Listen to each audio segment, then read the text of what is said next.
నీ నామమును మేము మహిమపరిచి ఉన్నాం. నీ కృప మాకు తోడుగా ఉంచావు. నీ వందనాలు. మేము ఎలా ఉన్నామంటే కేవలం నీ కృప. మా బలము, మా తెలివి, మా ఐశ్వర్యం ఏమి కాదు కానీ అయ్యా కేవలం నీ కృపను బట్టే సజీవమైన రెక్కల చాటులో సజీవులుగా ఉంచావు. అందుని బట్టే నీ నామమును స్తుతించాము, నీ నామమును మహిమపరిచాము, నీ నామమును గణపరిచాము. నీకు కృతజ్ఞతాస్తుతులు. కొద్ది నిమిషాలు నీ మాటలను మేము ఆలోచించడానికి సిద్ధపడుతూ ఉండగా వినగలిగే చెవులు, గ్రహించగలిగే మనసులు మాకు దయచేయండి. నా నోట నీ మాటను ఉంచి ఈ వాక్కులతో మాతో అందరితో మాట్లాడమని యేసు నామములో అడిగి వేడుకొంచున్నాము తండ్రి. మంచిది. ఈరోజు నేను చెప్పబోయే అంశం ఏంటంటే ఆతిథ్యము ద్వారా ఆశీర్వాదమా అనే అంశాన్ని ఈరోజు నేను చెప్పాలని ఆశ కలిగిన వారిని ఉన్నాను. ఆతిథ్యము ద్వారా ఆశీర్వాదమా, ఆతిథ్యము ద్వారా ఆశీర్వాదమా అనే అంశాన్ని ఈరోజు మనం ఆలోచించాము. క్రైస్తవ కుటుంబాల్లో ఎక్కువ ప్రేమను వ్యక్తపరుస్తూ ఉంటారు. క్రైస్తవులుగా ఈ వాక్యం అనేది చాలా చాలా చాలా అవసరమైనది. ఆతిథ్యము ద్వారా ఆశీర్వాదమా అనే అంశాన్ని ఈరోజు మనం ఆలోచన చేస్తున్నాం. సహోదరులుగా దేవుని ప్రేమను కలిగిన పిల్లలుగా మనం దేవుల్లో ఎలా ఉండాలో ఈ అంశము ద్వారా మన జీవితాలను చక్కదిద్దుకోవడానికి, ప్రేమలో ఇంకా ఇంకా బలపడడానికి ఇది చాలా ప్రాముఖ్యమైన అంశంగా మనకు కనిపిస్తూ ఉంటాయి.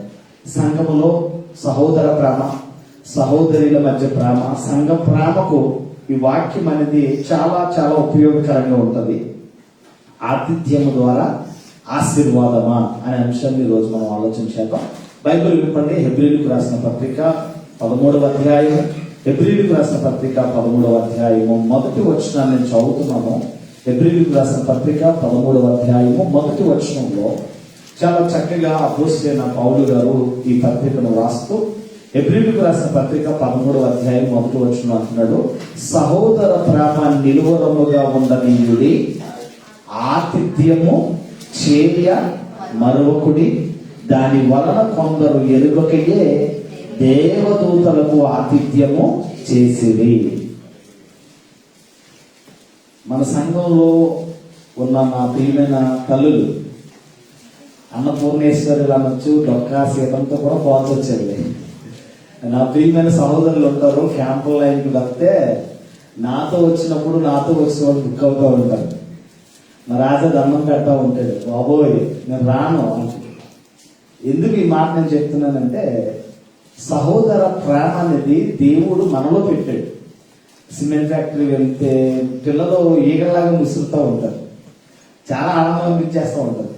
ఎందుకు తెలియదు, ఆ ప్రేమను దేవుడు వ్యక్తపరిచిన ప్రేమ మనలో వసిస్తుంది. అందుకే ఈ హెబ్రీయులకు రాసిన పత్రిక 13వ అధ్యాయం మొదటి వచనం అంటున్నాడు, సహోదర ప్రేమ నిలువరముగా ఉండనీయుడి, ఆతిథ్యము చేయమరొకడి, ఆతిథ్యము చేయమరొకడి, దాని వలన కొందరు ఎరుగకయే దేవదూతలకు ఆతిథ్యము చేసేవి అనే మాట మనం చూస్తాం.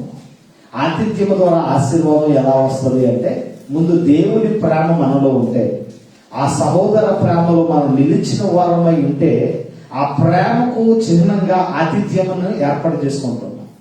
ఆ ఆతిథ్యము ద్వారా దాని వలన కొందరు ఎరుకకే దేవదూతలకు ఆహారాన్ని పెట్టిన వారిగా, ఆశీర్వదించబడిన వారిగా మన దాఖలాల్లో బైబిల్లో మనం చూస్తూ ఉంటాం.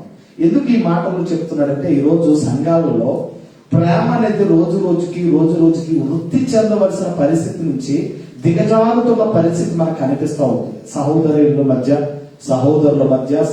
మధ్య ప్రేమ అనేది రోజు రోజుకి వృద్ధి చెందాలి, అభివృద్ధి చెందాలి, విస్తరించాలి ప్రేమలో. అందుకే చెప్తున్నాడు, మీరు సహోదర ప్రేమలో నిలువరముగా ఉండనీయుడి. సహోదర ప్రేమ అనేది, సహోదరుల ప్రేమ అనేది ఎలా నిలువరముగా ఉండనీయుడి. అవసరం వస్తే అక్క అని, అవసరం తీరిన తర్వాత వేరేగా మాట్లాడకూడదు.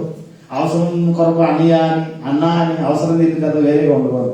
క్రైస్తవ జీవితాల్లో సహోదర ప్రేమలో మనం ఎలా ఉండాలంట, నిలువరముగా. అంటే ఎలా నిలువరము అనే దానికి అర్థం ఏంటి? మరొక పర్యాయార్థం స్థిరత్వం. వెరీ గుడ్, స్థిరత్వం. స్థిరపడాలి ప్రేమలో. ఆ ప్రేమలో మనం ఎలా ఉండాలట, నిలువరముగా ఉండాలట. ఆతిథ్యము చేయ మరొకడి అనే మాట మనం చూస్తున్నాం. పక్కనే పేతురు రాసిన మొదటి పత్రిక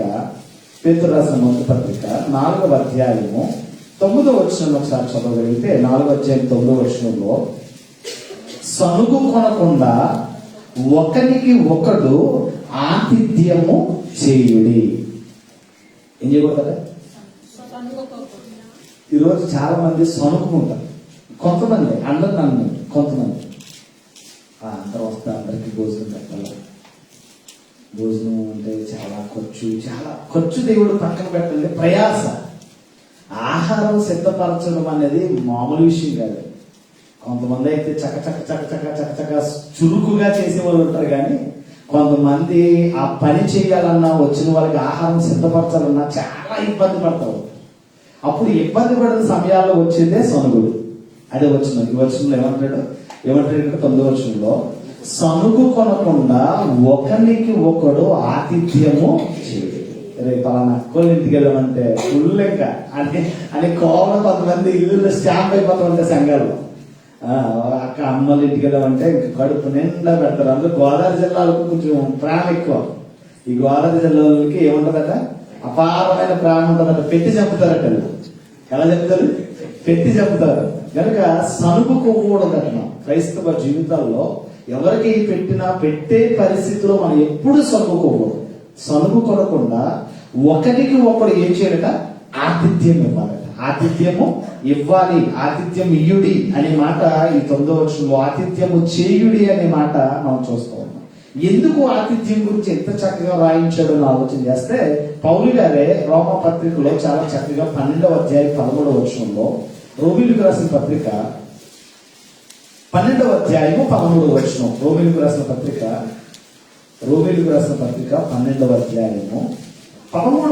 అంటున్నాడు. 13 పరిశుద్ధుల అవసరములలో పాలు పొందుచు శ్రద్ధగా ఆతిథ్యము ఇచ్చుచుండుడి. ఏమివ్వాలంట? ఆతిథ్యము అనే దాని గురించి మనం ఆలోచన చేస్తున్నాం. ఎందుకంటే ఆతిథ్యము ద్వారా ఆశీర్వాదమా, ఆతిథ్యము ద్వారా ఆశీర్వాదమా అనే అంశాన్ని మనం చూస్తూ ఉన్నాం. మొదటిగా అంటున్నాడు సహోదర ప్రేమ నిలువరముగా ఉండనిమ్మన్నాడు. ఒకరికొకరు ఆతిథ్యం ఇమ్మన్నాడు. రెండవదిగా ఆలోచన చేస్తే ఒకరికొకరు ఒకరు ఆతిథ్యం చేయండి అన్నాడు. మూడవదిగా మనం చూస్తే పరిశుద్ధుల అవసరతల్లో పాలు పొందుచు శ్రద్ధగా ఆతిథ్యము ఇచ్చుతుంది. ఎలా ఇవ్వాలంట? భోజనానికి పిలిచి కాబట్టి నాకు చాలా ఇష్టమండి, చాలా ఇష్టండి అనుకోండి, ఎలా ఉంటుంది? వచ్చే వాళ్ళు ఎవరైనా సరే, ఎవరు వస్తున్నారు, వాళ్ళకి ఏమి ఇష్టం, వాళ్ళు ఏం తింటారు అన్ని తెలుసుకుని మరి వాళ్ళు ఏం చేస్తారు? దానినే శ్రద్ధ అన్నాడు. దాన్ని ఏమన్నాడు? అయ్యా మీరు ఏం తింటారు, మీ మెనూ ఏంటి, మీరు ఏం తింటారు, మీకు ఏమి ఇష్టం, ఏ ఇష్టమైన పదార్థాలు మీరు తింటారు అని అడుగుతూ ఉంటారు చాలా మంది. ఇక్కడ కూడా చాలా చక్కగా చెప్తుంది ఈ వచనంలో ఏం చెప్తున్నాడు అని ఆలోచన చేస్తే 12:13 అంటున్న మాట, పరిశుద్ధుల అవసరములలో పాలు పొందండి, పాలు పొందొచ్చు శ్రద్ధగా ఆతిథ్యమును ఇచ్చుచుండుడి.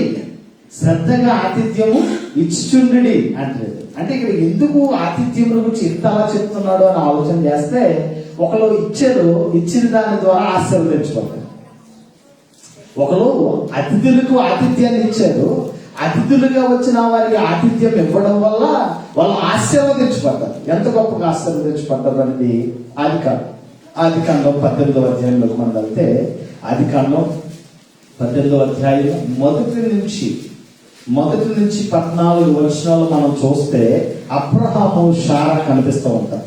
అబ్రహాము శారా ఈ ఆదికాండం 18వ అధ్యాయం మొదటి నుంచి మనం జాగ్రత్తగా ఆలోచన చేస్తే, మరియు మమ్రే దగ్గర ఉన్న సింధూర వనములో అబ్రహాము ఎల్లవేళ గుడార ద్వారమున కూర్చుని ఉన్నప్పుడు యెహోవా అతనికి కనబడెను. అతడు కన్నులెత్తి చూచినప్పుడు 3 మనుషులు అతని ఎదుట నిలువబడి ఉండేది. అతడు వారిని చూచి గుడారపు వాక్యం నుండి వారిని ఎదుర్కొన్నట్టుకు పరిగెత్తి నేల మట్టుకు వంగి, ప్రభువా నీ కటాక్షము నా మీద నున్న ఎడల ఇప్పుడు నీ దాసుని దాటిపోవద్దు, నేను కొంచెం నీళ్లు తెప్పించదను, దయచేసి కాలు కడుక్కొని ఈ చెట్టు క్రింద అలసట తీర్చుకొనిడి, కొంచెం ఆహారము తెచ్చదును, మీ ప్రాణములను బలపరచుకొనిడి, తర్వాత మీరు వెళ్ళవచ్చును, ఇందు నిమిత్తమే కదా మీ దాసుని యొద్దకు వచ్చిద్దిరనెను. వారు నీవు చెప్పినట్లు చేయడం అనగా అబ్రహాము గుడారమునున్న శారాయ యొద్దకు త్వరగా వెళ్ళి నీవు త్వరపడి 3 మానికల మెత్తని పిండి తెచ్చి పిసికి రొట్టెలు చేయమని చెప్పెను. మరియు అబ్రహాము పశువుల మంద పరిగెత్తుకుని ఒక మంచి లేత దూడను తెచ్చి ఆ పనివానికి అప్పగించెను. వాడు త్వరగా దానిని సిద్ధపరచెను. తరువాత తను వెన్నను పాలను తను సిద్ధము చేయించిన దూడను తెచ్చి వారి ఎదుట పెట్టి వారు భోజనము చేయించుండగా వారి యొద్ద ఆ చెట్టు క్రింద నిలిచి ఉండేను. పరిశుద్ధుల అవసరతలో పాలు పొందొచ్చు, శ్రద్ధగా ఆతిథ్యం ఇవ్వాలి. ఎలా ఇవ్వాలట? శ్రద్ధగా ఆతిథ్యం ఇవ్వాలి. పిలవడమే కాదు, పిలిచిన వారిని శ్రద్ధతో చూడాలి, కనిపెట్టాలి. వాడికి ఏది అవసరం, వాడు ఏం తింటాడు, వాడికి ఏం అవసరం, వాడు తృప్తిగా తినేంత వరకు ఉండాలి. అబ్రహామును చూసి మనం నేర్చుకోవాల్సిన అవసరం ఉంది. ఎండవేళ ఆ సింధూర వనము దగ్గర, ఆ మంబరే దగ్గర, సింధూర చెట్టు దగ్గర అలా ఎండవేళ గుడారపు ద్వారాన్ని అలా కూర్చుని ఉన్నాడట. యెహోవాయే సాక్షాత్తు ప్రత్యక్షమయ్యాడట. గబగబా వెళ్ళాడు, నేల మట్టుకు వంగి అయ్యా నమస్కారం చేసి, అయ్యా ఈ ఎండవేళలో ఎక్కడికి వెళ్తారో నా దగ్గరికి రండి, నేను నీళ్ళు ఇస్తాను, కాలు కడుక్కోండి, ఆహారం సిద్ధపరుస్తాను, ఆహారం తినండి అని చెప్పాడు. నన్ను దాటిపోవద్దు, ఈ దాసుడిని దాటిపోవద్దు, నన్ను దాటిపోక ఉండమని అడగగా సరే నీవన్నట్టే ఉంటామన్నారు. గబగబా వెళ్ళాడు, తన భార్య శారాకు చెప్పాడు, ఇది 3 మానికల మెత్తటి పిండి చేసి పిసికి రొట్టెలు చేయాలి. గబగబా పరిగెట్టుకుని వెళ్ళాడు, మందలోకి వెళ్ళాడు. మందలో ఉన్న లేత దూడను, క్రొవ్విన దూడను, లేత దూడను తెచ్చి ఆ పనివాడికి అప్పగించి దీన్ని త్వరగా సిద్ధపరచండి. ఈ లోపల ఇక వెన్న పాలు అన్నింటినీ సిద్ధపరిచాడు. ఆహారం సిద్ధపరిచిన తర్వాత వాళ్ళు చక్కగా వాళ్ళు తినేంత వరకు వాళ్ళు తింటున్న చోటని అలా నిలిచి ఉన్నది. ఎంత చక్కగా చూడండి. ఏమంటాడు?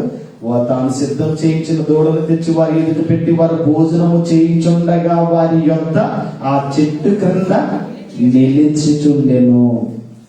వారతనితో నీ భార్య అయిన శారా ఎక్కడనున్నది అడుగగా అతడు ఇదిగో గుడారములో ఉన్నదని చెప్పిన. అందుక ఆయన మీదటికి ఈ కాలము మీ యొద్దకు నిశ్చయముగా మరలా వచ్చేదము, అప్పుడు నీ భార్య అయిన శారాకు ఒక కుమారుడు కలుగునని చెప్పను.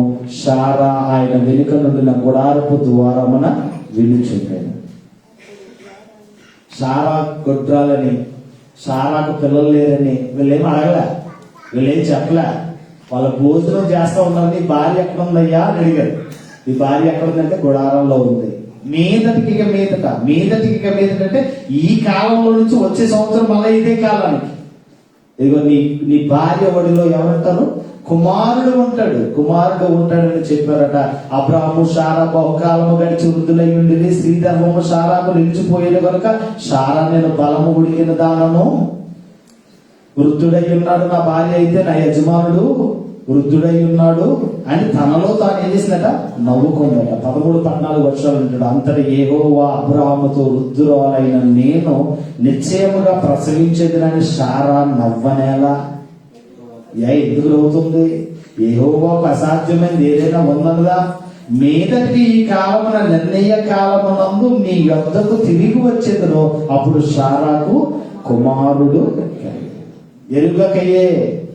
వారు ఎరుకకయ్యే దేవదూతలకు ఆహారం పెట్టారు, ఆతిథ్యం ఇచ్చారని పేతురు రాసిన పత్రికలో మనం చదివాం. అంటే జాగ్రత్తగా ఆలోచన చేస్తే ఆతిథ్యము వలన ఆశీర్వాదాన్ని పొందుకున్నారు. ఎవరు? అబ్రహాము. చాలా మంది భోజనాన్ని పిలుస్తూ ఉంటారు. చాలా మంది సహోదరులు ఇబ్బందికి చేస్తూ ఉంటారు, ఇబ్బంది పెడతా ఉంటారు. తినండి అబ్బా చాలా ఇదైపోతూ ఉంటుంది, ఫుల్ అయిపోతూ ఉంటుంది, ఓవర్ అయిపోతూ ఉంటుంది. కొంతమంది అమ్మలు అయితే చక్కటి పదార్థాలు, రుచికరమైన పదార్థాలు వండేస్తూ ఉంటారు. ఆతిథ్యము విషయాల్లో అది దైవజనుడిగా వచ్చిన వాడా లేకపోతే వాళ్ళు ఎలా వచ్చారో అబ్రహాము తెలియదు, కానీ వాళ్ళకి దేవుడే ప్రత్యక్షమయ్యాడనే పరిస్థితుల్లో వాళ్ళు ఏం చేశారు? ఆహారాన్ని పెట్టడం ద్వారా మీదటికి ఈ కాలము మీదటికి మరలా మేము వస్తాం. వచ్చినప్పటికీ నీ భార్య ఒడిలో కుమారుడు. కుమారుడు ఉంటాడు. యెహోవాకు అసాధ్యమైనది ఏదైనా ఉన్నదా అని మాట్లాడటం మనం చూస్తూ ఉన్నాం. ఎందుకు ఈ మాట నేను చెప్తున్నానంటే 13వ అధ్యాయం హెబ్రీయులకు రాసిన పత్రిక 13వ అధ్యాయం 1వ వచనంలో ఆతిథ్యము చేయ మరొకటి దాని వలన కొందరు ఎరుగకయే దేవదూతలకు ఆతిథ్యము చేసిరి. ఆతిథ్యము చేయి మర్చిపోకూడదట. దాని వలన కొందరు ఎరుగకయే ఏం చేశారట? దేవదూతలకు ఆతిథ్యం చేస్తారు. ఆతిథ్యం చేశారట. ఈరోజు ఆతిథ్యం గురించి ఎందుకు చెప్తున్నామంటే ప్రేమలో ఎక్కువ ప్రేమ కలిగిన వారు ఎక్కువ ఇబ్బంది పెడతా ఉంటారు. అది ప్రేమ కలిగి ప్రేమతో ఏం చేస్తూ ఉంటారు? కుంచి వేసుకోండి, కుంచి తినండి అంటారు. చాలా ఇబ్బంది పెడతా ఉంటారు. ఈ ప్రేమ గురించి ఎందుకు ఎంత చక్కగా చెప్తున్నాడు అనేది ఆలోచన చేస్తే, ఎందుకు ఇలా చేయవలసిన అవసరం ఏముంది అని ఆలోచన చేస్తే, సహోదర ప్రేమలో నిలువరముగా ఉండడానికి. ఎలా ఉండడానికి? సహోదరుల మధ్య ప్రేమ అనేది ఎలా ఉండాలి? నిలువరముగా స్థిరపరచబడాలి. అందుకే ఉపవాసం ప్రార్థన కూడుకుని ఏర్పాటు చేసుకున్న కుటుంబం కానీ, ఒక క్వైర్ టీమ్ ఎక్కడైనా క్వైర్ ప్రాక్టీస్ అవుతున్నప్పుడు కానీ, లేకపోతే క్యాంప్ విజిట్లు చేస్తున్నప్పుడు కానీ, ప్రేయర్ జరుగుతున్న చోట్ల కానీ, ఎక్కడైనా సరే ప్రేయర్ అయిన తర్వాత మళ్ళీ సహవాసంగా సహోదరులందరూ ఏం చేస్తారు? వచ్చిన వాళ్ళకి ప్రేమతో కష్టపడి సిద్ధపరచడానికి ప్రయత్నం చేస్తారు. ఇది ఎందుకు అని ఆలోచన చేస్తే, ఎరుగకే వాళ్ళు దేవదూతలకు ఆతిథ్యాన్ని ఇచ్చి ఆశీర్వాదాన్ని పొందుతున్నారు. అందుకే సహోదర ప్రేమలో మీరు నిలువరముగా ఉండండి, ఒకరికి ఒకడు ఆతిథ్యము చేయమర్చిపోవద్దు అనే మాట మనం చూసాం. ఎందుకు ఈ మాటలన్నీ ఎలా రాయించాడు అని ఆలోచన చేస్తే, ఇది చాలా మనకు ఉపయోగకరంగా ఉంటుంది. ఆహారం లేని వారికి ఆహారం పెట్టాలి మనం. అందుకే చాలా మంది అన్నదానాలు ఏ దానం అండి? ఇప్పుడు వేసవికాలం చలివేంద్రాలు పెట్టేస్తారు. ఇప్పుడు వేసవికాలం ఏం చేస్తారు? చలివేంద్రాలు పెడతారు, అన్నదానం చేస్తూ ఉంటారు. నిత్యం అన్నదానం, వస్త్రదానం చేస్తూ ఉంటారు. హైందవ సోదరులు చేస్తున్నారు, క్రైస్తవ సోదరులు చేస్తున్నారు, ముస్లిం సోదరులు కూడా చేస్తున్నారు. ఇది ఎందుకు అని ఆలోచన చేస్తే, దీని వల్ల చాలా ఉపయోగకరమైన ఫలితం దొరుకుతుంది మనకి. మత్తయి సువార్త 25వ అధ్యాయము, మత్తయి సువార్త 25వ అధ్యాయము 35 నుంచి 34 నుంచి మత్తయి సువార్త 25వ అధ్యాయము 34 నుంచి 40 వచనాలు జాగ్రత్తగా మనం చూడగలిగితే, అప్పుడు రాజు తన కుడి వైపున ఉన్న వారిని చూచి, నా తండ్రి చేత ఆశీర్వదింపబడిన వారులారా రండి, లోకము పుట్టినది మొదలుకొని మీ కొరకు సిద్ధపరచబడిన రాజ్యమును స్వతంత్రించుకుని, నేను ఆకలి కొంటిని, మీరు నాకు ఆహారము పెట్టితిరి, దప్పికొంటిని, నాకు దాహమునకు నీళ్ళిచ్చితిరి, పరదేశునై ఉంటిని, నన్ను మీరు చేర్చుకుంటిరి, దిగంబరినై ఉంటిని, నాకు బట్టలు ఇచ్చితిరి, రోగునై ఉంటిని, నన్ను చూడవచ్చితిరి, చెరసాలలో ఉంటిని, నా యొద్దకు వచ్చితిరని చెప్పను. అందుకు నీతిమంతులు, ప్రభువా, ఎప్పుడు నీవు ఆకలి కొని ఉండుట చూచి నీకు ఆహారం ఇచ్చితిమి, నువ్వు ఎప్పుడు దప్పికొనిట చూచి నీకు దాహానికి నీళ్ళిచ్చితిమి, ఎప్పుడు పరదేశి ఉండుట చూచి నిన్ను చేర్చుకుంటేమి, దిగంబరి ఉండుట చూచి ఎప్పుడు మేము బట్టలు ఇచ్చాం, ఎప్పుడు నువ్వు రోగువై ఉన్నావు, ఎప్పుడు నువ్వు చెరసాలలో ఉన్నావు అని అంటే, ఆయన అంటాడు 40వ వచనంలో, అందుకు రాజు, మిక్కిలి అల్పులైన ఈయన సహోదరులలో ఒకరికి మీరు చేసితిరి గనుక నాకు చేసితిరని నిశ్చయముగా మీతో చెప్తున్నాను. ఎందుకు ఈ మాట నేను చెప్తుంటే, ప్రేమ అనేది ఖచ్చితంగా వసించాలి క్రైస్తవులు. ఈరోజు అక్రమం విస్తరించుట చేత అనేకుల్లో ప్రేమ ఏమైపోతుందా? చల్లారిపోతుంది. నా చిన్నప్పుడు ఉన్న బంధాలకి ఇప్పుడున్న బంధాలకి చాలా తేడా ఉంది. నా చిన్నప్పుడు మా ఇంటికి బంధువులు వస్తే మినిమం 20 రోజులు ఉండేవారు మా ఇంట్లో. 20 రోజులు, నెల రోజులు ఉంటే అప్పుడు వెళ్ళిపోతావా, ఉండాలి బతిమలు మిమ్మల్ని. ఇప్పుడు ఉదయాన్నే చుట్టాలు వచ్చారనుకోండి, సాయంత్రం అన్నా వెళ్ళిపోతారా, సాయంత్రం ఉంటారా, అడిగేస్తున్నారు. అంటే ఈ రోజు ఉన్న బంధాలకి, ఆ రోజు ఉన్న బాంధవ్యాలకి, ఆ రోజు ఉన్న క్రైస్తవ ప్రేమకి ఇప్పుడున్న ప్రేమలకు చాలా చాలా తేడా. అక్రమం విస్తరించింది, అనేకుల్లో ప్రేమ అనేది చాలా. ఇప్పుడు ఏం చెప్తున్నాను, ఈ వచనాన్ని బేస్ చేసుకుని ఏం చెప్తున్నానంటే, ఆకలి కొనిన వానికి మనం ఆహారం పెట్టాలి. ఆకలి కొనిన వానికి ఆహారం పెట్టాలి. వస్త్రహీనులు కనిపిస్తే వాళ్ళకి వస్త్రాలు ఇవ్వాలి. రోగి ఉంటే వాడిని వెంటనే దర్శించాలి. వాడిని వెంటనే ఆదరించాలి. ఎవడైనా బలహీనుడై ఉంటే వాడిని బలపరిచే వారిగా ఉండాలంట. అందుకే చాలా చక్కగా చెప్తాడు ఇక్కడ, నేను ఆకలిగా ఉన్నాను, మీరు నాకు ఆహారం పెట్టారు. నేను ఆకలిగా ఉన్నాను, నాకు ఆకలి అన్నప్పుడు నాకు ఆహారం పెట్టారు. నేను దప్పిగా ఉన్నాను, నాకు దప్పికి మీరు ఏం చేశారు? నీళ్ళు ఇచ్చారు. నేను వస్త్రహీనుడిగా దిగంబరిగా ఉన్నాను, ఆ దిగంబరిగా ఉన్నప్పుడు నాకు బట్టలు ఇచ్చారు. ఎప్పుడు ప్రభు నువ్వెప్పుడు ఆకలిగా ఉన్నావు, నువ్వెప్పుడు దాహంగా ఉన్నావు, నువ్వెప్పుడు వస్త్రహీనుడిగా ఉన్నావు అంటే అంటాడు, అల్పులైన ఈయన సహోదరులకు మీరు చేశారు కనుక మీరు నాకు చేసినట్టే. ఏదో చాలా మంది క్రైస్తవులు ప్రేమను వెదజల్లుతూ వస్త్రాలు లేని వరకు వస్త్రాలు ఇస్తాం. యేసు ప్రభు కూడా అదే చెప్పాడు, మీకు 2 అంగీలు ఉంటే ఒక అంగీ ఇచ్చేయాలి. ఎవడైనా ఒక మైలు రమ్మంటే వాటితో పాటు 2 మైళ్ళు వెళ్ళరా అన్నాడు. ఆకలిగా ఉన్నవాడికి ఆహారం పెట్టమన్నాడు, శత్రువు ఆకలిగా ఉంటే ఆహారం పెట్టమన్నాడు. ఈ ప్రేమను వ్యక్తపరచవలసిన అవసరత ఈరోజు సంఘాల్లో చాలా అవసరమైంది. ఎందుకంటే ఈరోజు మనం ఎక్కడెక్కడి నుంచి వచ్చాం, ఒక గ్రామం కాదు, ఒక ఊరు కాదు, ఒక సంస్కృతి సాంప్రదాయాలకు సంబంధించిన వాళ్ళు కాదు, మిళితమై ఉన్నాం మనందరం కూడా. 4-5 రాష్ట్రాలు జనం ఇక్కడ ఉన్నాం, అందరూ కలిసికట్టుగా ఇక్కడ ఉంటున్నాం, కుటుంబంలా మనం ఉంటున్నాం. ఈ ప్రేమ అనేది మనలో అలా వసించవలసిన అవసరత కూడా ఉంది. అందుకే చాలా చక్కగా చెప్తాడు ఈ వచనంలో 40 వచనం అంటాడు, అందుకు రాజు, మిక్కిలి అల్పులైన ఈయన సహోదరులలో ఒకరికి మీరు చేసిద్దరు కనుక నాకు చేసిద్దరనే నిశ్చయముగా మీతో చెప్పుచున్నాను. క్రీస్తు 2వ రాకడలో సేవ, పరిచర్య, ఫలితం ఇలా ఉండాలి. ఎలా ఉండాలి? క్రీస్తు 2వ రాకడలో సేవ, పరిచర్య, తర్వాత ప్రతిఫలం ఎలా ఉండాలంటే, మనకు ఉన్న దాంట్లో మరొకరికి మనం ఏం చేయాలి? సాయం చేయాలి. ఆహారం లేని వాడికి ఆహారం పెట్టు, వస్త్రహీనుడి కనబడితే వస్త్రాలు ఇవ్వి, రోగి అయి ఉంటే వాడిని దర్శించు, దాహంతో ఉంటే వాడికి నీళ్లు. ఈ ప్రేమ అనేది మనలో వసించాలి. ఎందుకంటే మనం దేవుని పిల్లలు. ఎవరి పిల్లలు? మేము దేవుని పిల్లలు. దేవుని పిల్లలు అంటే దేవుని పిల్లల్లాగానే దేవుని సేవ చేయవలసిన అవసరం ఉంది. అందుకే ఈ ప్రేమను మనం కలిగిన వారిగా ఉండాలట, నీతిమంతులుగా మనం జీవించాలట. అది క్రైస్తవ్యం అంటే ఏంటి?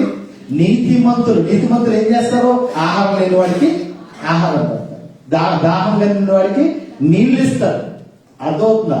దాహం కొనిన వాడికి నీళ్ళు ఇస్తారు, ఆహారం లేని వాడికి ఆహారం పెడతారు, వస్త్రహీనులు కనబడినప్పుడు వస్త్రాలు ఇస్తారు, రోగి అయి ఉంటే ఆ రోగి అయి ఉన్న వాడికి సపరివార సేవలు చేస్తూ అందుబాటులో వాళ్ళందరూ ఉంటారు. ఇది మనం ఖచ్చితంగా, నేను ఆకలి కొంటే మీరు నాకు ఆహారం పెట్టారు. నీ పొరుగు వాడు ఆకలిగా ఉన్నప్పుడు వానికి ఆహారం పెడితేనే సాక్షాత్తు నువ్వు దేవుడికి పెట్టినట్టు అవుతుంది. ఆకలి కొనడం అంటే ఇదే. సహోదరుల మధ్య ప్రేమను కనపరచడం అనేది ఇదే అయి ఉన్నట్లుగా మనకు కనిపిస్తా ఉంది. ఎందుకు ఈ మాటలు చెప్తున్నాడు అనేది ఆలోచన చేస్తే, యోహాను రాసిన మొదటి పత్రిక 4వ అధ్యాయము, యోహాను రాసిన మొదటి పత్రిక 4వ అధ్యాయము, యోహాను రాసిన మొదటి పత్రిక 4వ అధ్యాయము 20-21. ఎవడైనా నేను దేవుణ్ణి ప్రేమించుచున్నానని చెప్పి తన సహోదరులను ద్వేషించిన ఎడల అతడు అబద్ధికుడగును. తాను చూచిన తన సహోదరుని ప్రేమింపని వాడు తను చూడని దేవునిని ప్రేమింపలేడు. దేవుని ప్రేమించువాడు తన సహోదరుని కూడా ప్రేమింపవలన ఆజ్ఞ మనం ఆయన వలన పొంది ఉన్నాం. దేవుడు ఉంటే చెప్పాడు, నిన్ను వల్ల నీ పొరుగు వారిని ప్రేమించు. ఈ ప్రేమ అనేది ఎంత మందిలో ఉంది ఈరోజు? పొరుగువాడు అంటే అర్థం ఏంటి? అర్థమవుతున్నమాట. పొరుగువాడు అంటే అర్థం ఏంటి? నీకు తెలియని వాడు, నీకు అసలు ఏ సత్సంబంధము లేనివాడు. ఇటువంటి పరిస్థితిలో ఉన్న వాడి ఎడల మనం ప్రేమ కలిగి ఉండాలి. దేవుడు మనం ప్రేమిస్తున్నాడు, నేను దేవుడిని ప్రేమిస్తున్నాను, దేవుడు అంటే నాకు చాలా ఇష్టం అని చెప్పడం చాలా బాగుంది. రుజువులతో కూడిన విధంగా, సాక్ష్యాలతో కూడిన విధంగా చేయాలంటే ఈ వచనం చాలా చాలా ఇంపార్టెంట్ అయి ఉంటుంది. అదే చెప్తున్నాడు, మళ్ళా చదువుతున్నాను. ఆయన ఎవడైనాను నేను దేవుణ్ణి ప్రేమించుతున్నానని చెప్పి తన సహోదరుని ద్వేషించిన ఎడల అతడు అబద్ధికుడగును. తాను చూచిన తన సహోదరుని ప్రేమింపని వాడు తను చూడని దేవుణ్ణి ప్రేమించలేదు. నేను దేవుణ్ణి ప్రేమిస్తున్నాను అంటే నీ పొరుగు వాడిని కూడా నువ్వేం చేయాలి? ప్రేమించు. ఆ పొరుగు వాడిలో శత్రువు కూడా ఉండొచ్చు, శత్రువుని సైతం కూడా నువ్వేం చేయాలి? ప్రేమించాలి.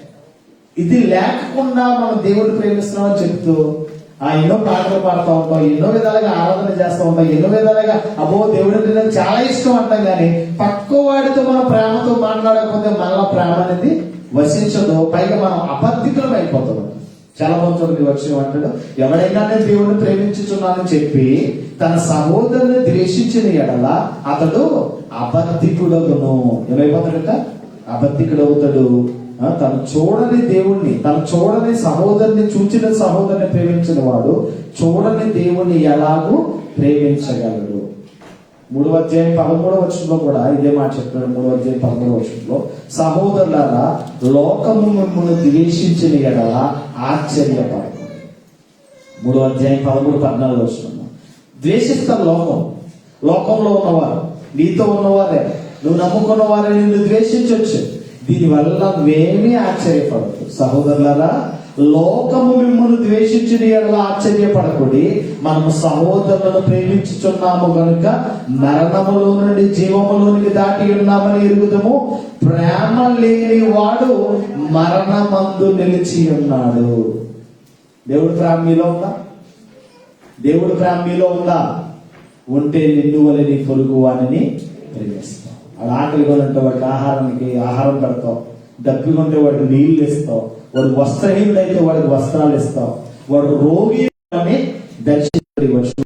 ప్రేమ లేని వాడు మరణమందు నిలిచి ఉన్నాడు. ప్రేమ లేని వాడు ఎలా ఉన్నాడట? ఇది శాశ్వత మరణం అంటే చచ్చిపోవడం అంటే మామూలు, శాశ్వతమైన మరణంలో నిలుస్తాడట ప్రేమ లేని వాడు. కనుక క్రైస్తవ జీవితాల్లో మనం దేవుని యొక్కకు మనం వస్తున్నాం. సహోదరుల నిమిత్తము ప్రాణము పెట్టబద్దులమై ఉన్నాం. 17వ వచనంలో చెప్తున్నాడు, ఈ లోకపు జీవనోపాధి గలవారమై ఉండి తన సహోదరునికి లేమి కలుగుట చూచియు అతని ఎడల ఎంత మాత్రమును కనికరము చూపని వాని యందు దేవుని ప్రేమ ఎలాగూ నిలిచును. 17వ వచనం చాలా అద్భుతంగా ఉంటుంది. ఈ జీవనోపాధిలో మనందరము బ్రతుకుతున్న ఈ జీవనోపాధిలో చాలా మంది అక్కర కలిగి ఉంటారు. అక్కర కొనిన వాని అక్కరను తీర్చవలసిన అవసరం ఉంది.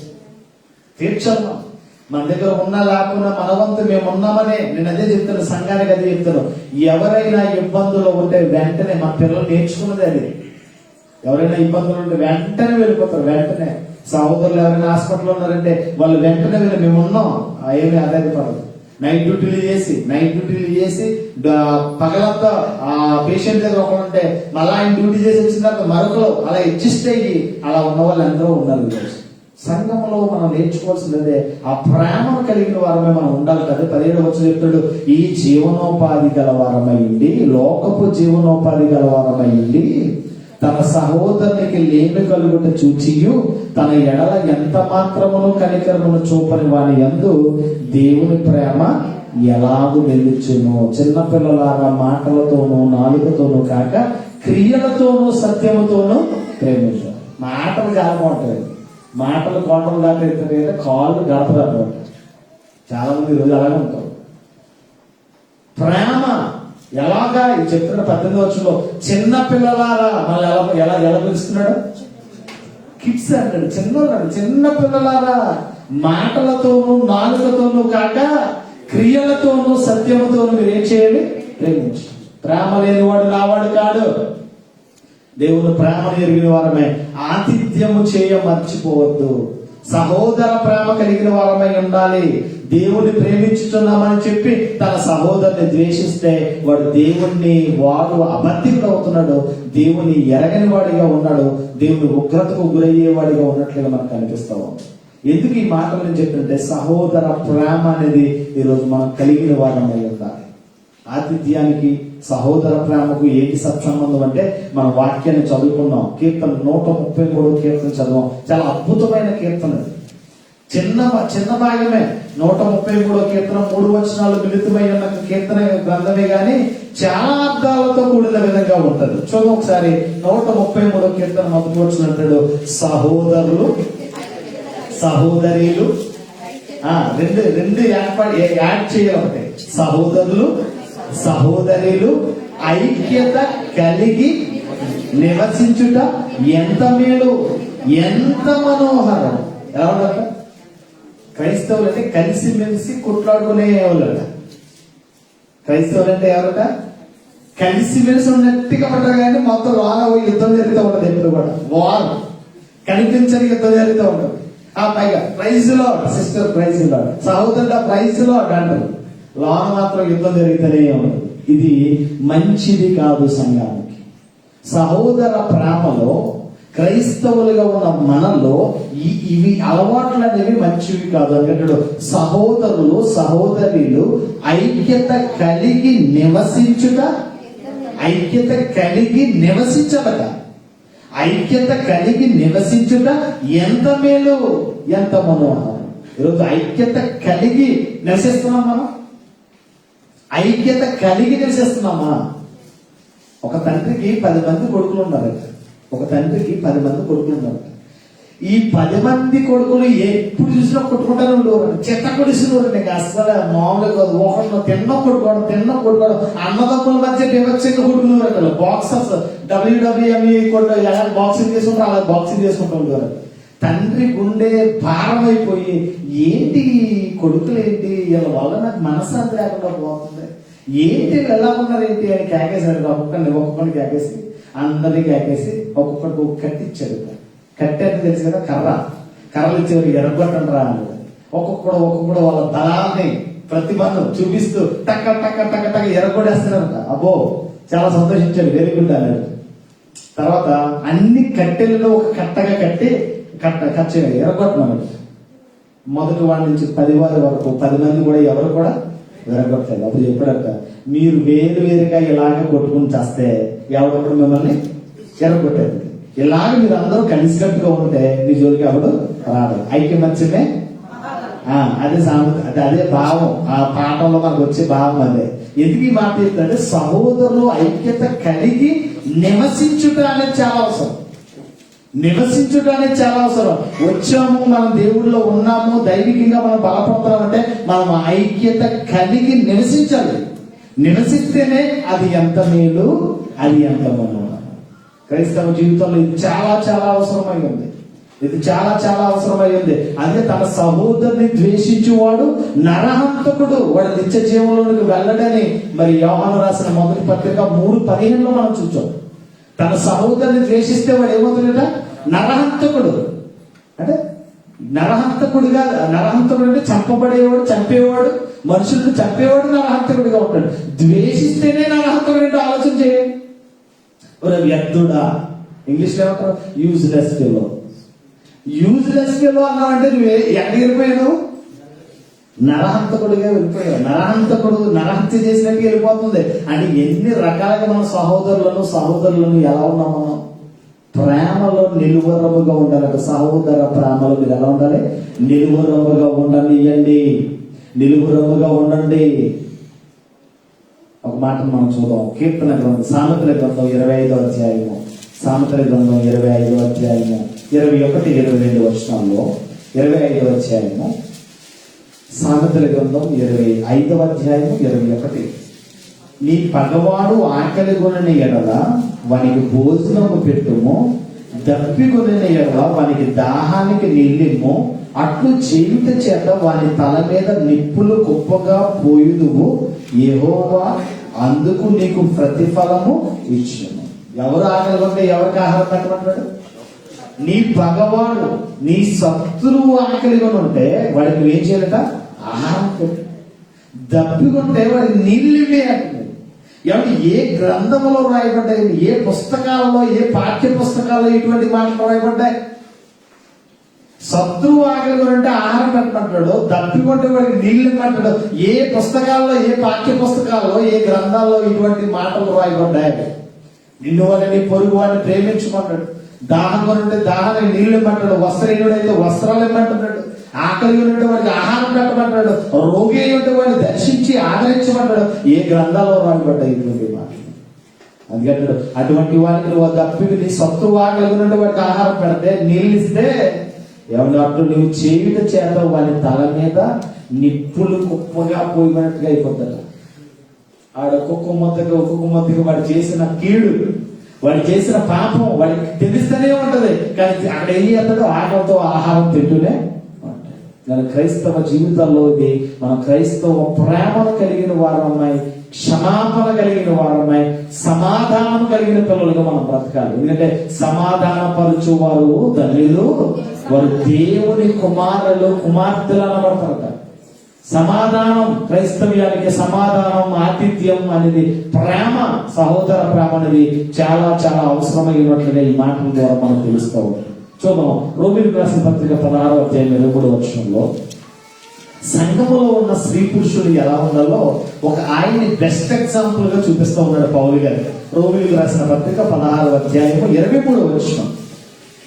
రోమీయులకు రాసిన పత్రిక 16వ అధ్యాయము 23వ వచనంలో నాకును యావత్ సంఘమునకును ఆతిథ్యమిచ్చు గాయియు మీకు వందనములు చెప్పుచున్నాడు. ఎవరికి? సంఘ కాపరిగా ఉన్న నేను, పౌలు గారు, రోమా సంఘానికి కాపరిగా ఉన్న పౌలు గారు నేను నాకును యావత్ సంఘానికి ఆతిథ్యమిచ్చు గాయి ఏం చేస్తాడు? మీకు వందనాలు చెప్తున్నాడు. ఆతిథ్యము ఇవ్వాలి యావత్ సంఘానికి. ఇది చాలా జరిగే విషయం కాదండి. ముఖ్యంగా దుబాయ్లో భోజనం పెట్టడం అనేది, సంఘానికి భోజనం పెట్టడం అనేది చాలా కష్టం. మేము ఒక సంవత్సరానికి ఒక ఈవెంట్ చేయడానికే దద్దలు ఆడిపోతున్నాం, కంగారు అయిపోతున్నాం. వచ్చిన వాళ్ళందరికీ ఆహారం సరిపరచండి. ఈస్టర్కి, గుడ్ ఫ్రైడేకి, న్యూ ఇయర్కి. అమ్మో, క్రైస్తవ జీవితాల్లో ఇక్కడ ఏమంటాడు? ఇక్కడ నాకును యావత్ సంఘమునకు ఆతిథ్యం ఇచ్చు గాయియు నీకు వందనములు చెప్పుచున్నాడు. ఆతిథ్యం అనేది చాలా అవసరమైనది. ప్రేమలు పెరుగుతాయి. ఆతిథ్యం ఇవ్వడం అంటే ఒకళ్ళ ఇంటికి పిలిచామంటే వాళ్ళకి కడుపు నిండా వాళ్ళకి ఆహారం పెడుతున్నామంటే అబ్రహాము చేసిన పని ఏంటి? అసలు అబ్రహాం చేసిన పని ఏంటి? అబ్రహాంకి తెలుసా అంటే తెలియదు. ఆ ఎండవేళ గుడారం వాగిట్లో అలా కూర్చుని ఉన్నాడు, వెళ్తా ఉన్నారు. గబగబా ఎండవేళ వెళ్తున్న వాళ్ళకి గబగబా వెళ్ళి వంగి నమస్కరించి, అయ్యలారా ఎక్కడ వెళ్తున్నారు ఈ ఎండవేళలో? రండి, మా ఇంటికి రండి, కాళ్ళు కడుక్కోండి, నీళ్ళు ఇస్తాను, నీళ్ళు త్రాగండి, ఆహారం సిద్ధపరుస్తున్న ఆహారం తినండి అన్నాడు. వాళ్ళు తినేంత వరకు అలాగే వాళ్ళ ఎదుట అలా నిలిచి వాళ్ళకి కావలసిన ప్రతిదీ పెట్టి అలా తింటూ ఉండగా నీ భార్య ఏది అని. నా భార్య అయ్యా లోన ఉంది, గుడారంలో ఉంది, మీదటికి ఈ కాలం మీదటికి మేము మళ్ళా వస్తాం, అప్పుడు నీ భార్య ఒడిలో కుమారుడు ఉంటాడు. నేను స్తోత్రం కలిగిందా? అడిగారా వీళ్ళు? అడగకపోయినా వాళ్ళ అక్కరను ఎరిగి మళ్ళా దేవుడు మళ్ళా నీ భార్య నవ్వనేలా? దేవుడికి అసాధ్యమైంది ఏదైనా ఉందా? ఎందుకు నవ్వుతుంది? నేను నవ్వలేదని పొక్కుతుంది పాపం, భయపడిపోయి. అంటే వాళ్ళు ఆతిథ్యం ఇచ్చి ఏం పొందుకున్నారు? ఆశీర్వాదాన్ని పొందుకున్నారు. కనుక క్రైస్తవ జీవితంలో సంఘము క్షమాభివృద్ధి కలిగినదై ఉండాలంటే ఒకరికి ఒకరు మనం ఏమి ఇవ్వాలి? ఆతిథ్యం ఇవ్వాలి. ఒకరి ఏడల ఒకరు మనం ఎలా ఉండాలి? ప్రేమ కలిగిన వారమై ఉండాలి. ఒకరి ఏడల ఒకరు క్షమించుకునే మనసు, సమాధానం కలిగిన మనసు మనం కలిగిన వారమై సంఘాన్ని వృద్ధిపరచవలసిన అవసరత ఉన్నట్లుగా ఈ మాటల ద్వారా మనం తెలుస్తున్నాం. ఎందుకు చేస్తామండి? ప్రతిదానికి కౌంటింగ్ చేసుకున్నామంటే మనం నష్టపోతాం. చాలా మంది కౌంట్ చేస్తూ ఉంటాం. అమ్మో ఎంత అయిపోద్ది, ఎంతకు వచ్చైపోద్ది. లెక్క పెట్టామంటే నష్టపోతాం, ఖర్చు పెట్టామంటే లాభపడతాం. దేవుడిలో క్లియర్గా చెప్తున్నాను, దేవుడి పనిలో నువ్వు దేవుడికి ఇచ్చేది ఏదైనా సరే, దేవుడికి చేసేది ఏదైనా సరే, నువ్వు లెక్క పెట్టావా నువ్వు నష్టపోతావు, ఖర్చు పెట్టావా నువ్వు లాభపడతావు. ఒక మాటను మనం చూద్దాం. మత్తయి సువార్త 10వ అధ్యాయం, 10వ అధ్యాయం 42వ వచనం. మత్తయి సువార్త 10వ అధ్యాయము 42వ వచనంలో, మత్తయి సువార్త 10వ అధ్యాయము 42వ వచనంలో అంటున్నాడు, మరియు శిష్యుడు ఎవడు ఈ చిన్నవారిలో ఒకరికి గిన్నెడు చల్లీలు మాత్రము త్రాగనిచ్చెనో వాడు తన ఫలము పోగొట్టుకొనడని నిశ్చయముగా మీతో చెప్పు. చల్లటి నీళ్ళు ఇస్తే దానికి ప్రతిఫలం వస్తుంది. నీ దేవుడు అన్యాయస్తుడు కాదు. నువ్వు చేసిన మేలును మరుచుటకు నీ దేవుడు అన్యాయస్తుడు కాదు. చల్లటి నీళ్ళు ఇస్తే దానికి తగిన ప్రతిఫలం వస్తుందట. ఇప్పుడు ప్రతిఫలం రావాలని మనం ఇస్తున్నామా? ప్రతిఫలం వస్తుందని మనం ఇస్తున్నామా? ఏమీ ఆశించకుండా మనం చేస్తున్నామా? ఈరోజు సంఘాలలో మన పరిస్థితులు ఎలా ఉంటాయంటే మనం ఇస్తేనే దేవుడు ఆశీర్వదిస్తాడు, ఇవ్వకపోతే ఆశీర్వదించడు. లేదు, నువ్వు ప్రతిఫలం ఆశించకుండా ఇవ్వాలి. అర్థమవుతున్నమాట? ప్రతిఫలం ఆశించకుండా ఇస్తే దేవుడు ప్రతిఫలాన్ని ఇస్తాడు. అదే ఇప్పుడు చదువుతున్నాం, ఈ ఒకరికి గిన్నెడు చల్లీళ్లు మాత్రము త్రాగనిచ్చును, వాడు తమ ఫలమును పోగొట్టుకొనడని మీతో నిశ్చయముగా చెప్తాను. నా పేరట వచ్చేవాడు ఎవరికైనా చల్లటి నీళ్ళిస్తే వాడు దాని ప్రతిఫలాన్ని పోగొట్టుకోడట. దీనికి ఇంకా బెస్ట్ ఎగ్జాంపుల్ ఏంటి అని ఆలోచన చేస్తే మత్తయి సువార్త 19వ అధ్యాయం 27వ వచనంలోనే, మత్తయి సువార్త 19వ అధ్యాయము 27 నుంచి 29 వచనాలు మనం ఆలోచన చేస్తే, ఆ యేసుక్రీస్తును వెంబడించిన శిష్యులు 12 మంది. ఈ 12 మంది శిష్యులు యేసుక్రీస్తు దగ్గరికి వచ్చి, 12 మంది శిష్యులు పేతురు గారు కొంచెం పెద్ద తరహాలో ఉన్నాయని వచ్చి, పేతురు అంటాడు, ఇదిగో మేము సమస్తమును విడిచిపెట్టి నిన్ను వెంబడించింది కనుక మాకేమీ దొరికినని ఆయనను అడుగగా, పేతురు గారు అంటాడు, అయ్యా నువ్వు రమ్మన్నావు, జాలర్లుగా చేపలు పట్టుకుంటున్న జాలర్లుగా ఉన్న మమ్మల్ని నువ్వు పిలిచావు, మీరు నా వెంబడి రండి, నేను మిమ్మల్ని మనుషులను పట్టు జాలర్లుగా చేస్తాను. మీరు నా వెంబడి రండి, మీరు చేపలు పట్టుకునే జాలర్లుగా ఉన్నారు, నేను మనుషులు పట్టే జాలర్లుగా చేస్తాను, నా వెంబడి రండి అంటే మేము వచ్చేసాం. నువ్వు రమ్మన్నావు, మేము ధోరణులు విడిచిపెట్టాం. నువ్వు రమ్మన్నావు, మేము వలలు విడిచిపెట్టాం. నువ్వు రమ్మన్నావు, మేము కుటుంబాలను విడిచిపెట్టాం. మాకేంటి లాభం ఏంటి అని అడుగుతున్నాడు. అడుగుతుంటే ఏమంటాడు చూడండి, ఎంతమంది వచ్చిన ఆలోచన చేస్తే, ఈ మాట ఇలాగ అన్నప్పుడు, ఈ మాట ఎలా అన్నప్పుడు దేవుడు ఏమంటున్నాడు? ఏమండి ఎన్ని వచ్చి చదువుతున్నాం? 27 మనం చదువు. పేతురు, ఇదిగో మేము సమస్తమును విడిచిపెట్టి నిన్ను వెంబడించింది కనుక మాకేమి దొరికిందని ఆయన అడుగుగా, యేసు వారితో ఇట్లను, ప్రపంచ పునర్జన్మ మందు మనుష్య కుమారుడు తన మహిమ గల సింహాసనం మీద ఆసీనుడై ఉన్నప్పుడు నన్ను వెంబడించిన మీరును 12 సింహాసనముల మీద ఆసీనులై 12 గోత్రముల వారికి తీర్పు తీర్చుదురు. నా నిమిత్తము అన్నదమ్ములనైనను, అక్క చెల్లెలైనను, తండ్రినైనను, తల్లినైనను, పిల్లలనైనను, భూములనైనను, ఇళ్లనైనను విడిచిపెట్టిన ప్రతి వాడు 100 రెట్లు పొందును.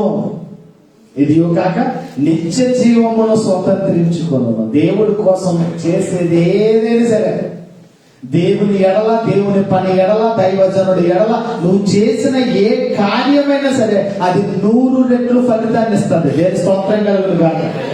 100 రెట్ల ఆశీర్వాదం. నా నిమిత్తం ఎవరైతే తల్లిదండ్రులు విడిచిపెడతారో, నా నిమిత్తం ఎవరైతే అన్నదమ్ములు విడిచిపెడతారో, నా నిమిత్తం ఎవరైతే అక్క చెల్లెళ్ళు విడిచిపెడతారో, ఇంట్లను, పొలములను, భూములను ఎవరైతే విడిచిపెడతారో వారు 100 రెట్లు ఆశీర్వదించబడతారు.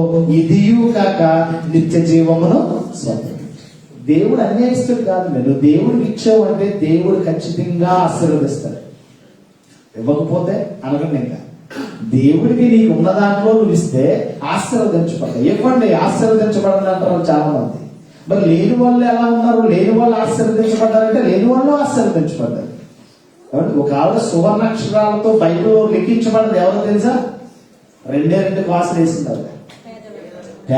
పేద విధవరాలు ఏమీ లేదు, ఉన్నాయే 2 కాసులు వేసిందంటే దేవుడు చూసుకుంటా, రేపు బతుకుతాను, రేపు దేవుడు ఆహారం ఇస్తాడు అని వేసిందంటే. అలా వేయడం దేవుడు చూశాడు. మీ అందరికంటే ఈవిడే ఎక్కువ, మీ అందరికంటే ఈవిడే వేసిందంటే, అవి మేము కట్టలేసాం ఎలాగా, ఈవిడే వేసింది అంటే మీకున్న దాంట్లో మీరు వేశారు. ఈమెతే జీవనమంతయు వేసి ఉంది. సువర్ణాక్షరాల్లో భూమి మీద, ఆరిన నేల మీద క్రైస్తవుడు ఉన్నంతకాలం ఆవిడ కోసం మాట్లాడుకునే పరిస్థితి వచ్చేసింది.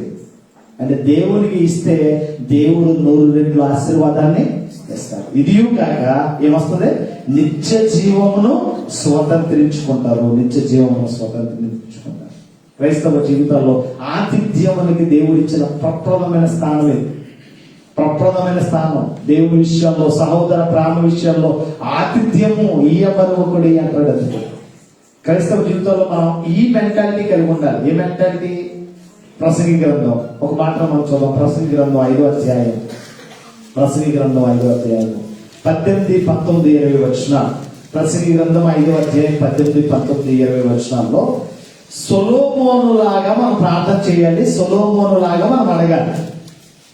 ప్రసంగి గ్రంథం 5వ అధ్యాయము 18, 19, 20 వచనాల్లో, మరియు కోరదగినది గాను చూడ ముచ్చటైనది గాను నాకు కనబడినది ఏదనగా, దేవుడు తమకు నియమించిన ఆయుష్కాల దినములన్నీ ఒకడు అన్నపానములు పుచ్చుకొనుచు తన కష్టార్జితం అంతటి వలన క్షేమముగా బ్రతుకుచుండుటయే ఇదియే వానికి భాగ్యము. మరియు దేవుడు ఒకరికి ధాన్య సమృద్ధిని ఇచ్చి దాని యందు తన భాగములను అనుభవించుటయు అన్నపానములు పుచ్చుకొనుటయు తన కష్టార్జితమునందు సంతోషించుటకు వీడు కలుగజేసిన ఎడల అతనికి ఆ స్థితి దేవుని ఆశీర్వాదము వలన కలిగినదనుకొనవలెను. అట్టి వానికి దేవుడు హృదయానందమును కలుగ చేసి ఉన్నాడు గనుక అతడు ఆయుష్కాల దినములను జ్ఞాపకము చేసుకొనడు. ఇక్కడ జాగ్రత్తగా ఆలోచన చేస్తే కాబట్టి మనం ఏంటి నిజమైన ఆశీర్వాదం ఏంటి, దేవుడిచ్చే గొప్ప బహుమానం ఏంటి అని ఆలోచన చేస్తే మన కష్టార్జితాన్ని మనం అనుభవించాలి. మన కష్టార్జితం పొరుగు వాళ్ళకి అయిపోకూడదు, పొరుగు వాళ్ళకి వెళ్ళిపోకూడదు. మన కష్టార్జితం, మన కష్టార్జితాన్ని మనం చేతులారా అనుభవించాలి. మనం ఆహారము అన్నపానములు పుచ్చుకుంటాం. ఇక్కడ చాలా చక్కగా దేవుడు తనకు నియమించిన ఆయుష్కాల దినములన్నీ ఒకడు అన్నపానములు పుచ్చుకొనుచు తన కష్టార్జితం అంతటి వలన క్షేమముగా బ్రతుకుచుండుటయే ఇదియే వానికి భాగ్యం. మనకున్న దాంట్లో తృప్తి కలిగి బ్రతకడం నేర్చుకోవాలి. ఆశల వలయాల్లో చిక్కుకోకూడదు. ఈరోజు చాలా మంది ఉన్నదాంతో సరిపడి పెట్టుకోక లేని దాని కోసం ఆరాట పడతా ఉంటారు. క్రైస్తవ జీవితంలో దేవుడు మనం నేర్పుతున్నది ఏంటంటే ఉన్నదానితో మనం తృప్తి చెందడం నేర్చుకోవాలి. ఇది చాలు. మనం ఎప్పుడు చెప్తున్నాను, మీ లైఫ్ హ్యాపీగా లీడ్ అవ్వాలంటే, మీకున్న మీ అందరి లైఫ్ హ్యాపీగా ఉండాలంటే మీ పైన ఉన్న వాళ్ళని మీరు చూడొద్దు. దయచేసి చెప్తున్నాను, జాగ్రత్తగా ఆలోచన చేయండి. మీరు సంతోషంగా సమాధానంగా తృప్తిగా బ్రతకాలంటే మీ పైన ఉన్న వారిని చూడకండి ఎప్పుడు కూడా. అది వాడి కారు ఉంది, వాడికి బంగ్లా ఉంది, వాడి పెద్ద ఉద్యోగం, వాడి పెద్ద జీతం, అస్సలు చూడకండి. మీకంటే కింద ఉన్న వాళ్ళని చూడండి. 3 పూట్ల మీకు ఆహారం చక్కగా తింటున్నారు. ఆహారం లేని వాళ్ళు చాలా మంది ఒక ముద్ద ఆహారం కోసం ప్లాట్ఫారం మీద అన్నం మెతుకులు ఏరుకునే వాళ్ళు ఉన్నారు. ఒక ముద్ద అన్నం, పాచిన అన్నాన్ని తినేవాళ్ళు ఉన్నారు. వాళ్ళకంటే నువ్వు ధన్యుడివే. అందుని బట్టి నువ్వు దేవుడికి ఏం చెప్పి చెల్లించాలి? కృతజ్ఞతలు. థ్యాంక్స్ దేవుడా, నీకు వందనాలు. ఆ స్థితిలో నన్ను ఉంచలే. 3 పూటల ఆహారం, సమృద్ధమైన ఆహారం, రుచికరమైన ఆహారం మాకు ఇచ్చే వందనాలు. మీ పైన ఉన్న వాళ్ళు మీరు ఎప్పుడు చూడకండి. మీ కింద ఉన్న వాళ్ళు మీరు చూస్తే చాలా హ్యాపీగా ఉంటారు. ఉన్న దాంట్లో మీరు సంతోషంగా సమాధానంగా తృప్తిగా ఉంటారు. మీ పైన ఉన్న వాళ్ళు మీరు ఎప్పుడు చూడకండి. అందుకే చాలా చక్కగా చెప్పండి వచనంలో, దేవుడు తనకు నియమించిన ఆయుష్కాల దినములన్నీ ఒకడు అన్నపానములు పుచ్చుకొనుచు తన కష్టార్జితం అంతటి వలన క్షేమముగా బ్రతుకుచుండుటయే ఇదే వానికి భాగ్యము. రెండోది అంటాడు, దేవుడు ఒకరికి ధనధాన్య సమృద్ధిని ఇచ్చి దాని యందు తన భాగములను అనుభవించుచు అన్నపానములు పుచ్చుకొనుటకును తమ కష్టార్జితమునందు సంతోషించుటయు ఇది యెహోవా వలన కలిగిన ఆశీర్వాదము. దేవుని వలన కలుగుతుంది. కనుక మీరు పైన ఉన్న వాళ్ళని ఎప్పుడు చూడకండి, క్రింద ఉన్న వాళ్ళు చూడండి. మనం హ్యాపీగా ఉంటాం, సంతోషంగా ఉంటాం, తృప్తిగా ఉంటాం. ఒకడు అడుక్కునేవాడు రోడ్డు అంటే అలా వెళ్తున్నాడు, అలా నడుచుకుంటా వెళ్తుంటే సైకిల్ మీద వెళ్ళేవాడు అప్పుడు చూసేవాడు. ఎవరంటే నడుచుకుంటా వెళ్ళేవాడు సైకిల్ మీద వెళ్ళేవాడు చూసాడు. సైకిల్ మీద వెళ్ళేవాడు చూసి నడుచుకుంటూ వెళ్ళేవాడు ఏమనుకుంటాడంటే, నాకు సైకిల్ ఉంటే బాగుండు. ఏముంటే బాగుండు? ఈ ఎండన నల్లపోతున్నాను, నాకు సైకిల్ ఉంటే బాగుండు అనుకుంటున్నాడు. సైకిల్ తొక్కుతున్నవాడు అనుకుంటాడట ఈ ఎండలో అలా తొక్కలేకున్నాడు బాబు, ఆ బండి మీద కూడా చూసి నాకు బండి ఉంటే బాగుంది. అర్థం? నడిచి వెళ్ళేవాడేమో సైకిల్ వైపు చూస్తున్నాడు, సైకిల్ మీద వెళ్ళేవాడేమో బండి మీద వెళ్ళేవాడు చూస్తున్నాడు. సైకిల్ మీద వెళ్ళేవాడేమో నాకు బండి ఉంటే బాగుండు, సైకిల్ తొక్కలేకపోతున్నాను ఈ ఎండలో అంటాడు. ఈ సైకిల్ మీద వెళ్ళేవాడు బండి ఉంటే బాగుంటే దేవుడు వాడికి బండి ఇచ్చాడు. బండి మీద వెళ్ళేవాడు అనుకుంటాడు, కారు మీద వెళ్ళేవాడు చూసిన కారు అంటే బాగా ఈ ఎండ వేసి తట్టుకోలేకపోతున్నాడు, అదే కారు అంటే చక్కగా ఏసీ వేసుకుని హ్యాపీగా ఫ్యామిలీతో వెళ్తాను అంటాడు. కారులో వెళ్ళేవాడు ఏమనుకుంటాడు తెలుసా? ఆడలా ఉంటాడు పైకి. ఎక్కడికి? విమానం కావాలి నాకు, స్పెషల్ జెట్ ఉంటే బాగున్నారు. క్రైస్తవ జీవితాల్లో ఉన్నదాంతో తృప్తి చెందితే సంతోషంగా ఉంటాం, తృప్తిగా బ్రతుకుతాం. కనుక మనం క్రైస్తవ జీవితంలో ఉన్న దాంట్లో హ్యాపీగా బ్రతకడానికి ప్రయత్నం చేయాలి. పరిగెట్టి పాలు తాగే కంటే నిలబడి నీరు తాగడం మంచిది. ఆతిథ్యము, క్రైస్తవ జీవితాల్లో ఆతిథ్యము మర్చిపోవద్దు అంటారు. అతిథులుగా పిలుస్తూ ఉంటారు చాలా మంది, మళ్ళీ ఎంతో గౌరవంగా ఆహ్వానిస్తూ ఉంటారు. వాళ్ళకి కావాల్సినవన్నీ దగ్గరుండి పెడతా ఉంటారు. తినదగ్గర వాళ్ళ ప్రేమ చాలా బాగుంటది. ఇలాగే ఈ ప్రేమలో ఇంకా ఇంకా ఇంకా బలపడాలంటే ఆతిథ్యము మర్చిపోవద్దు అంటాడు. అందుకే అబ్రహాము శారాలను దేవుడు జ్ఞాపకం చేసుకున్నాడు. దేవునికి భోజనం పెట్టడం ద్వారా అబ్రహాము శారా పొందుకున్నది ఏంటి? వాగ్దాన పుత్రుడైన ఇస్సాకును గర్భఫలంగా పెట్టేటప్పుడు లెక్కలేకండి, పెట్టేటప్పుడు ఎంత ఖర్చు అయిపోతుంది, ఎంత అస్సలు లెక్కలేకండి. ఇది దేవునికి మేము చేస్తున్నాం, ఇది దేవుని పిల్లలకు మేము చేస్తున్నాం, ఇది దేవుడికి చేస్తున్నాం కనుక దేవుడు దీని ప్రతిఫలాన్ని ఇస్తాడు. ఎలా ఇస్తాడు? 100 రెట్లు. ఎన్ని రెట్లు? 100 రెట్లు దయచేస్తాడు. కనుక ఈ విధంగా మనం ఉందామనే ఆలోచన కావాలి. ఆశీర్వాదం, ఆతిథ్యం ద్వారా ఆశీర్వాదం అంటే ఆశీర్వాదమే. అబ్రహాము శారాలను దేవుడు జ్ఞాపకం చేసుకుని వాగ్దాన పుత్రుడైన ఇస్సాకును గర్భఫలంగా ఇచ్చాడు. కనుక సహోదర ప్రేమలో మీరు ఎలా ఉండాలి? నిలువరముగా ఉండండి. మళ్ళా మూల వాక్యానికి వెళ్ళిపోదాం. మూల వాక్యం హెబ్రీయులకు రాసిన పత్రిక 13వ అధ్యాయం 1వ వచనానికి వెళ్ళిపోయి కార్యక్రమాన్ని ముగించేసుకుందాం. హెబ్రీయులకు రాసిన పత్రిక 13వ అధ్యాయము 1వ వచనం అంటాడు, సహోదర ప్రేమ నిలువరముగా ఉండనీయుడి, ఆతిథ్యము మరువకుడి, దాని వలన కొందరు ఎరుగకయే దేవదూతలకు ఆతిథ్యము చేసింది. ఎవరు చేశారట? దేవదూతలకి. పొరుగువారు ఎవరైనా ఆకలిగా ఉంటే ఆహారం పెట్టండి, ఆహారం లేని వారికి ఆహారం పెట్టండి. దేవుడు మనకి ఇచ్చాడు, తృప్తి చెందాలి, సంతోషించాలి. అందుని బట్టి దేవుడికి కృతజ్ఞతాస్తుతులు చెల్లిస్తూ ఆహారం లేని వారికి ఆహారం పెట్టాలి. వస్త్రహీనులకు వస్త్రాలు కాదు. రోగి అయి ఉంటే వాడిని దర్శించాలి, వాడిని ఆదరించాలి, వాడిని కనికరించాలి. వాడి ఇబ్బందులు, కొలుగులు, శ్రమలో ఉంటే వాడికి బలపరచాలి. మన క్రైస్తవ ప్రేమలో ఇదే దేవుడు చెప్తున్నాడు, నిన్ను వల్ల నీ పొరుగు వాడిని ప్రేమించు, నిన్ను వల్ల నీ పొరుగు వాడిని ప్రేమించు. ఆ ప్రేమలో నువ్వు అలా ప్రేమిస్తే సాక్షాత్తు దేవుడిని నువ్వు ప్రేమించిన వాడు. నీ సహోదరుని నువ్వు ద్వేషిస్తే నీ దేవుడిని నువ్వు అబద్ధికుడు చేసిన వాడు అవుతావు. నువ్వు దేవుడిని ఎరగని వాడిగా ఉంటావు, అబద్ధికుడిగా మిగిలిపోవాల్సిన అవసరం ఉంటుంది. కాబట్టి సహోదర ప్రేమ యందు నిలువరముగా ఉండండి. సంఘము వృద్ధి చెందాలంటే ప్రేమలో వసించాలి, ప్రేమలో వసించాలి. హెబ్రీయులకు కొరింథీయులకు రాసిన 2వ పత్రిక 13 ఒకసారి చూడండి. 13వ అధ్యాయం మొదటి కొరింథీయులకు రాసిన పత్రిక 13వ అధ్యాయం 13వ వచనం అనుకుంటా ఒకసారి. 13:13లో కాగా విశ్వాసము, నిరీక్షణ, ప్రేమ, ఈ 3 నిలుచును, వీటిలో శ్రేష్టమైనది ప్రేమయే. ఏం కావాలండి? ప్రేమ. ప్రేమ లేనివాడు నావాడు కాడు, తన సహోదరుని ద్వేషించేవాడు నరహంతకుడట. ఈరోజు క్రైస్తవ జీవితాల్లో మీరు ఎలా ఉన్నారు? ఏ విధంగా మీ భక్తి జీవితాలు ఉన్నాయి? ఏ విధంగా మీరు ఎలా బ్రతుకుతున్నారో మనం ఆలోచన చేయాలి. క్రైస్తవ జీవితంలో విశ్వాసము, నిరీక్షణ, ప్రేమ, ఈ 3 నిలుచును, వీటిలో శ్రేష్టమైనది ప్రేమయే. ప్రేమ కావాలి. క్రైస్తవుల్లో ప్రేమ అనేది వృద్ధి చెందాలి. అభివృద్ధి పదవులు మనందరము వెళ్ళాలని ఆతిథ్యము ద్వారా ఆశీర్వాదం పొందుకున్న శారా, అబ్రహాముల వలె మన కుటుంబాలు ఉండాలని మనసారా కోరుకుంటూ ఈ మాటలు ముగిస్తున్నాము. అట్టి కృపటి ధన్యత దేవుడు సదాకాలము మనకు దయచేయును గాక. ఎత్తబడిన వాక్యము మన వెలుగులో ఫలించును గాక. అందరూ లేచి పడదాం. ముగింపు ప్రార్థన ఆశీర్వాద కార్యక్రమం ముగించుకుందాం. అందరూ లేచి పడదాం. ముగింపు ప్రార్థన ఆశీర్వాద కార్యక్రమం ముగించేసుకుందాం. అందరూ లేచి పడండి. నూతనంగా వచ్చిన సహోదరులు